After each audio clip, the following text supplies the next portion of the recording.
আসসালামু আলাইকুম। সকলকে আশার অনলাইন বিদ্যালয়ের পক্ষ থেকে আমি মোহাম্মদ রুবাইত হাসান রাজু সকলকে স্বাগত জানাচ্ছি আমাদের অনলাইন বিদ্যালয়ে। আমাদের আশার অনলাইন বিদ্যালয়ের পক্ষ থেকে নতুন একটি ভিডিও টিউটোরিয়াল সিরিজ শুরু করা হয়েছে। এই ভিডিও টিউটোরিয়াল সিরিজটি মূলত এইচএসসি পরীক্ষার্থীদের যে আইসিটি সাবজেক্টটি আছে সেই সাবজেক্টের তৃতীয় অধ্যায়ের প্রথম অংশ অর্থাৎ নাম্বার সিস্টেমের উপর তৈরি করা হচ্ছে। তো আমাদের এই ভিডিও টিউটোরিয়াল সিরিজটি দেখার জন্য অবশ্যই আমাদের ইউটিউব চ্যানেলকে সাবস্ক্রাইব করবেন এবং ফেসবুক পেজে লাইক দিবেন। সো আমরা আজকে টিউটোরিয়াল সিরিজটি শুরু করি। চলে যাই এবার আমরা স্ক্রিনে।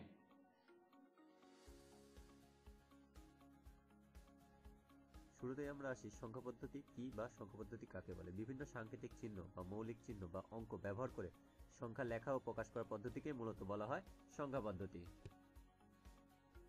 এরপরে আমরা আসি ডিজিট বা অঙ্ক কাকে বলে। কোনো সংখ্যা পদ্ধতি লিখে প্রকাশ করার জন্য যে সমস্ত মৌলিক চিহ্ন বা সাংকেতিক চিহ্ন ব্যবহার করা হয় তাকে ডিজিট বা অঙ্ক বলে। এবার চলুন একটা উদাহরণ দেখি। এখানে 127টি মূলত একটি সংখ্যা, কিন্তু আমরা যদি আলাদা আলাদাভাবে কল্পনা করি 1 2 7 1 2 7 তিনটি মূলত আলাদা আলাদা তিনটি অঙ্ক, সুতরাং আমরা বলতে পারি এক বা একাধিক অঙ্কের সমন্বয়ে সংখ্যা গঠিত হয়। এবার আসি সংখ্যা পদ্ধতির ভিত্তি বা বেস কাকে বলে। কোনো সংখ্যা পদ্ধতির ভিত্তি বলতে ওই সংখ্যা পদ্ধতিতে ব্যবহৃত মোট অঙ্ক বা প্রতীকসমূহের সংখ্যাকে বোঝায়। এবার আসি বাইনারি সংখ্যা পদ্ধতির বেস 2 বলতে কি বুঝো। মূলত বাইনারি সংখ্যা পদ্ধতির বেস 2 বলতে যা বুঝি তা হলো বাইনারি সংখ্যাটি মূলত দুইটি অঙ্ক বা চিহ্নের সমন্বয়ে গঠিত, তা হলো 0 এবং 1। অনুরূপভাবে আমরা বলতে পারি যেহেতু অক্টাল সংখ্যাটি 0 1 2 3 4 5 6 7 এই 8টি অঙ্কের সমন্বয়ে গঠিত বা চিহ্নের সমন্বয়ে গঠিত, সুতরাং অক্টাল সংখ্যা পদ্ধতির বেস 8। অনুরূপভাবে ডেসিমাল সংখ্যা পদ্ধতি যেহেতু 10টা চিহ্ন নিয়ে গঠিত, ডেসিমাল সংখ্যা পদ্ধতির বেস 10 এবং একইভাবে হেক্সাডেসিমাল সংখ্যা পদ্ধতির বেস 16, কারণ হেক্সাডেসিমাল সংখ্যাটি 0 থেকে 9 পর্যন্ত এবং A B C D E F এই মোট 16টি অঙ্ক নিয়ে গঠিত, সুতরাং হেক্সাডেসিমাল সংখ্যা পদ্ধতির বেস 16। এবার আসা যাক সংখ্যা পদ্ধতির প্রকারভেদ বা সংখ্যা পদ্ধতি কত প্রকার। সংখ্যা পদ্ধতি মূলত দুই প্রকার: পজিশনাল সংখ্যা পদ্ধতি, নন পজিশনাল সংখ্যা পদ্ধতি। এবারে আসা যাক পজিশনাল সংখ্যা পদ্ধতি। পজিশনাল সংখ্যা পদ্ধতি এমন একটি পদ্ধতি, এই পদ্ধতিতে একটি সংখ্যা যে প্রতীকগুলো দিয়ে প্রকাশ করা হয় সেই প্রতীকগুলোর সংখ্যার অবস্থানের উপর ভিত্তি করে সংখ্যাটির মান কম বেশি হতে পারে। অর্থাৎ আমরা বলতে পারি পজিশনাল সংখ্যা পদ্ধতিতে যে সংখ্যাগুলো রয়েছে তার মান এই সংখ্যা পদ্ধতিতে ব্যবহৃত প্রত্যেকটি অঙ্কের অবস্থানের উপর নির্ভর করে। এবারে আমরা একটি উদাহরণ দেখি, যেমন 165 এই সংখ্যাটি আমি যদি দুইটি অঙ্ক 1 এবং 5 এই দুইটি অঙ্কের অবস্থার পরিবর্তন করে দিই, তাহলে দেখুন সংখ্যা দুইটি মানেরও পরিবর্তন হয়ে যাচ্ছে। অর্থাৎ দেখা যাচ্ছে প্রথমে আমরা যে সংখ্যাটি নিয়েছিলাম সেই সংখ্যাটির মান ছিল 165, কিন্তু প্রথম সংখ্যাটির দুইটি অঙ্ক 1 এবং 6 এর অবস্থার পরিবর্তন করায় তার মান পরিবর্তন হয়ে 165 থেকে রূপান্তরিত হয়ে তা 651-তে পরিবর্তন হয়ে গেছে। অর্থাৎ আমরা বলতে পারি যে পজিশনাল সংখ্যা পদ্ধতিতে অঙ্কের অবস্থার পরিবর্তন করে দিলে সংখ্যাগুলোর মানেরও পরিবর্তন হয়ে যায়, সুতরাং পজিশনাল সংখ্যা পদ্ধতি তার প্রকাশিত সংখ্যাগুলোর অঙ্কের অবস্থানের উপর নির্ভর করে। পজিশনাল সংখ্যা পদ্ধতিটি আরও ভালোভাবে বুঝতে হলে আমাদের আরও বেসিক কিছু বিষয় সম্পর্কে জানতে হবে, যেমন ডট বা রেডিক্স পয়েন্ট কি, পূর্ণাংশ কাকে বলে, ভগ্নাংশ কাকে বলে, এমএসবি কি বা মোস্ট সিগনিফিকেন্ট বিট কাকে বলে, এলএসবি কি বা লেস সিগনিফিকেন্ট বিট কাকে বলে, এই বেসিক বিষয়গুলো সম্পর্কে জানতে হবে। এবার একটি উদাহরণে আসা যাক, যেমন 125.17। এখানে এই দশমিকটাকে মূলত বলা হয় ডট বা রেডিক্স পয়েন্ট এবং 125 এই অংশটাকে বলা হবে হচ্ছে পূর্ণাংশ এবং দশমিকের পরে দশমিক সহ যে অংশটি থাকবে অর্থাৎ দশমিক সূত্র, এই দশমিক সূত্রটাকে বলা হবে মূলত ভগ্নাংশ।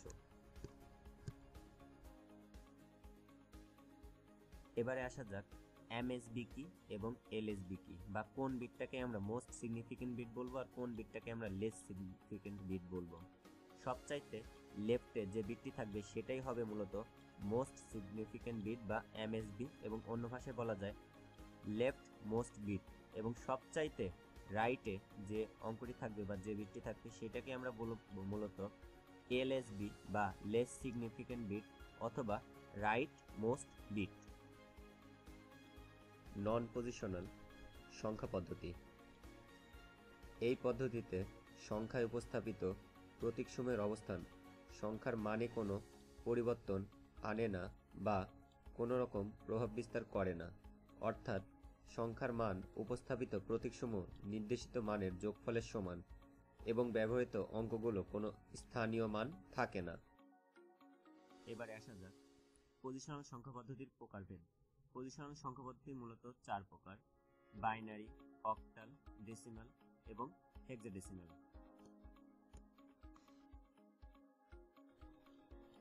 বাইনারি সংখ্যা পদ্ধতি।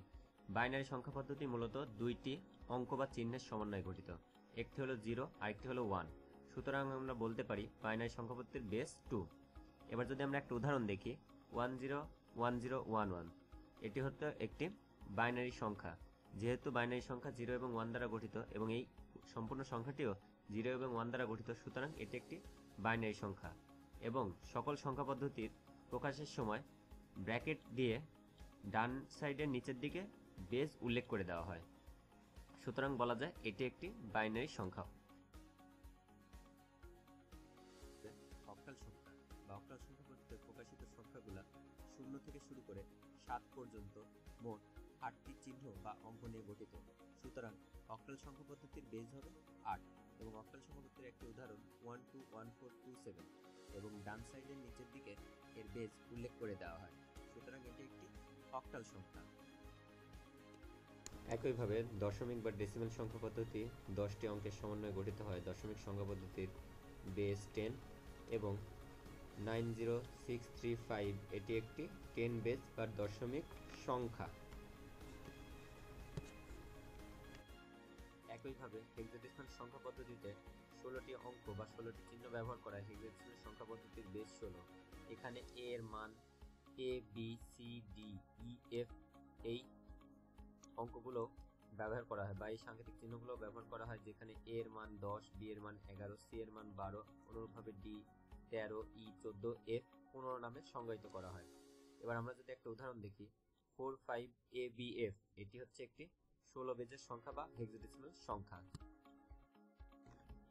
এবার আমরা একটি উদাহরণে আসি, 101011। যদি প্রশ্ন করা হয় এটি কোন সংখ্যা, তাহলে দেখুন এখানে 101011 এই সংখ্যাটি বাইনারি, অক্টাল, ডেসিমাল এবং হেক্সাডেসিমাল 4টি সংখ্যা পদ্ধতির সংখ্যা হতে পারে, কারণ 1 এবং 0 4টি সংখ্যা পদ্ধতিতেই রয়েছে। সুতরাং এটি 4টি সংখ্যা পদ্ধতির সংখ্যাই হতে পারে, তবে বেজ উল্লেখ করে দিলে এটি একটি নির্দিষ্ট সংখ্যা হয়ে যাবে। ভাবে 15411 এই সংখ্যাটি অক্টাল, দশমিক এবং হেক্সাডেসিমাল 3টি সংখ্যা পদ্ধতির সংখ্যাই হতে পারে, কারণ 154 এই 3টা অঙ্কই অক্টাল, দশমিক এবং হেক্সাডেসিমাল 3টা সংখ্যা পদ্ধতিতেই রয়েছে, সেই জন্য এই সংখ্যাটি 3টা সংখ্যা পদ্ধতির সংখ্যাই হতে পারে। এবারে আসা যাক 57A5F।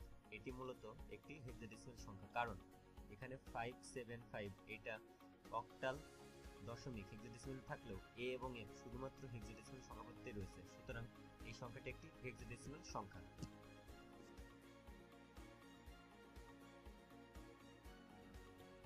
আমাদের অনেক সময় প্রশ্ন আসে এই ধরনের যে কোনো একটি সংখ্যা উল্লেখ করে দিয়ে একটা সংখ্যা পদ্ধতির নাম উল্লেখ করে দিয়ে বলবে যে এই সংখ্যাটি এই সংখ্যা পদ্ধতি হইতে পারে কিনা। যেমন এখানে উল্লেখ করা হয়েছে 68402, এটা অক্টাল সংখ্যা পদ্ধতির সংখ্যা হইতে পারে কিনা।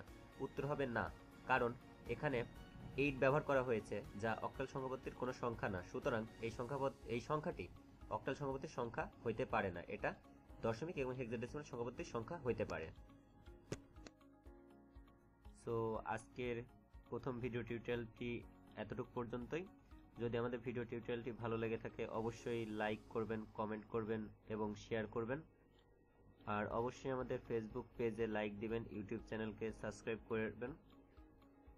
নেক্সট ভিডিও টিউটোরিয়াল পর্যন্ত সকলেই ভালো থাকবেন। সে পর্যন্ত ধন্যবাদ।